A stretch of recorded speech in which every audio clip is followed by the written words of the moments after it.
In the studio tonight to talk more on challenges bedeviling the iron and steel industry in Nigeria is the Executive Secretary General of African Iron and Steel Association, Dr. Sanusi Mohammed. Welcome to the studios. Thanks for joining us, sir. Thank you very much. All right, let's begin this way. Even as the federal government is trying to diversify the economy, how do you think it could enhance income through iron and steel? Well, the world over, iron and steel has been the bedrock of financial and employment opportunities.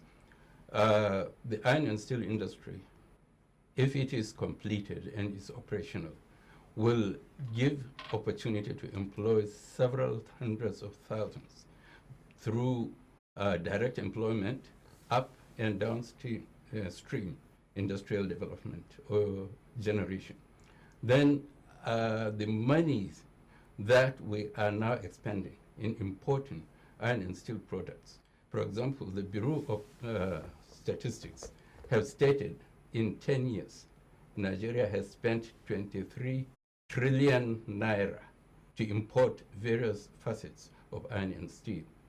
If a Jakarta Steel Company is completed, Delta Steel Company is properly operated, that will save this kind of colossal amount of money.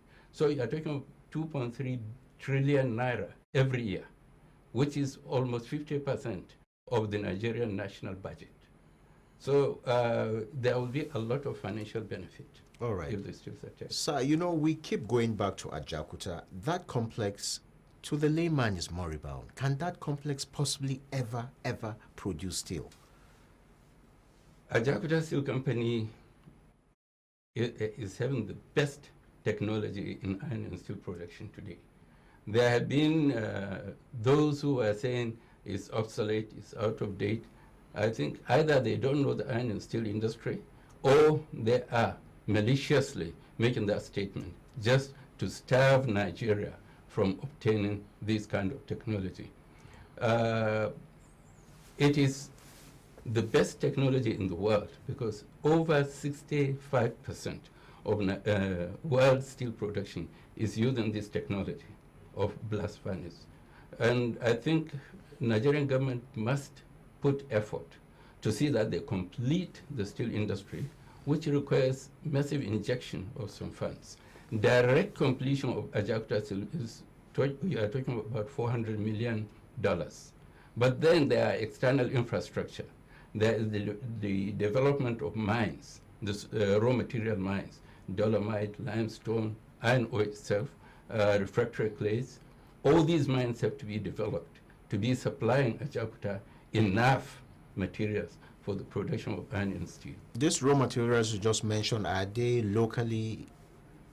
They are all locally available within 100 kilometers radius of Ajakuta Steel Company. They are all embedded in and around Kogi State. Okay. So, you know, talking about Ajakuta, I will still want to talk to you about that.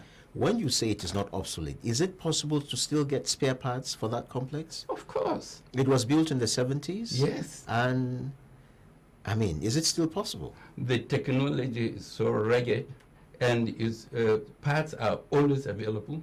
In fact, this is why the Russians, who were the original builders, well, the USSR then, now the Republic of Soviet Russia, they are interested to come and complete Ajakuta and get it going.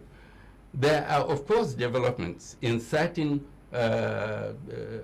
parts of the equipment that operate it. They are all based, it's just like the car. A car of 1990s, for example, may not have the kind of luxurious components or operational facilities like you can have in the car of the 2017. That's right. So that is exactly what is happening in the steel industry. But the main equipment, the facilities that are there, they are one and the same thing, and they are all available in the markets. Oh, that is interesting. I will also want to find out from you, why, correct me if I'm wrong, is it now that stakeholders are coming out to make strong statements? Stakeholders have been making strong statements. They were writing to the government and government functionaries. They were writing to the National Assembly, all showing them what to do, how to go about it, and what is essential to do. We have tons and tons of documents that we have written. The African Iron and Steel Association has written so much. This is why we said, well, there is nothing we have not said about the steel industry. So anytime the government wants advice, we just refer them to a document we have submitted. Maybe we need to just update it to current status, but we have written so much. The Nigerian Metallurgical Society has written so much. The Nigerian Society of Engineers have written so much. The general stakeholders have all written. We have been meeting, we have been talking, we have been advising government. Eventually we realized government was not ready to listen to stakeholders. They have been taking decisions within themselves, between them and the bureaucrats within the ministry, without referring to any stakeholder at all. But eventually they will come and say they have discussed with stakeholders. None of the stakeholders you saw today that has ever been involved in any of the recent decisions taken. But I mean, why is that the case? Is it because government would rather shy away from such a huge investment, or is this just inertia on the part of the state? Well, you know, there are international conspiracies. So messages are sent to leaderships of various governments through certain machinery that a leader in the position may not know the dangers of the decisions he is taking based on those conspiracies until after some time. Maybe by that time, that particular leader is finished his term, he has gone, another person comes in. And then that leader will not absorb the damages. Several of these incidences have happened. People who led the ministry or who were relevant in taking a decision, like Minister of Justice and so on, they take decisions and eventually they leave, they are no longer there. So when you come, you don't know who to hold Responsible. Yes. Okay. You know, what are your recommendations towards having a functional and a productive steel sector? My recommendation particularly, first, let us go back to the days of President Sheikh Usman Shagari. He put the Ministry of Steel directly under his presidency. Okay. The minister has direct access to the president. This is why all the physical structures you see in terms of steel industry in Nigeria, public ones, were all done by President Sheikh Shagari. And our kudos goes to him. This is why we have Ajakuta, we have Delta, we have Jos, Shobo, Kasina, and all the relevant structures to support these industries.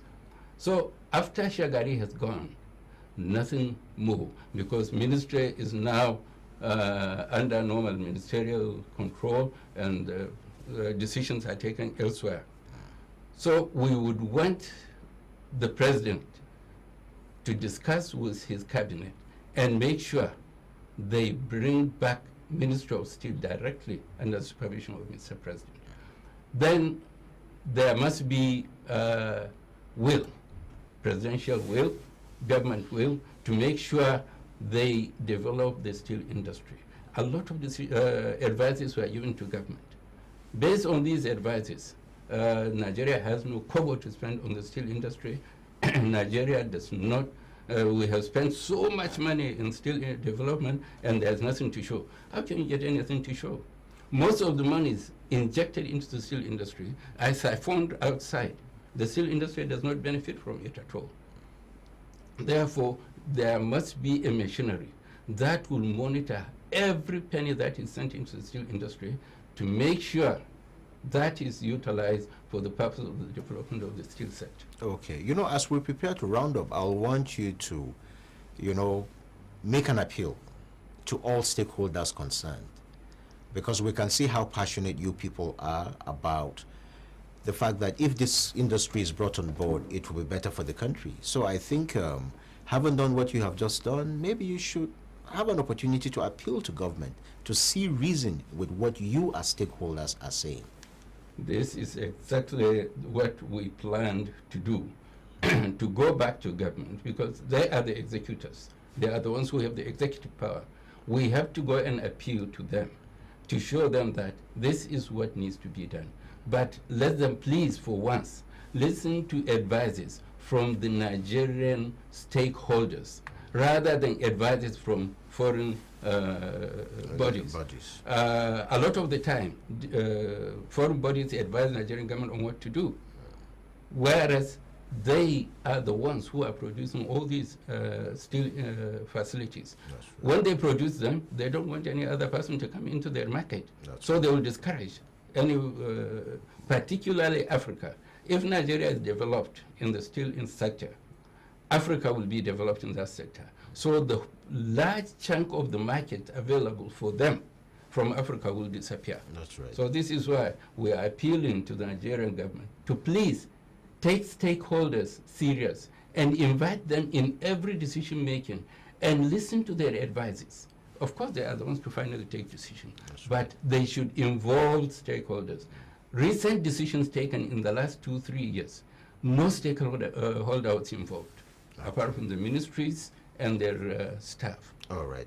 I have been speaking with Dr. Sanusi Mohammed, who is the Executive Secretary General of the African Iron and Steel Association. He has been sharing his thoughts with us on why the moribund steel industry in Nigeria should be brought back on course. Sir, thank you so very much for taking time out to be with us in the studios tonight. Thank you very much for the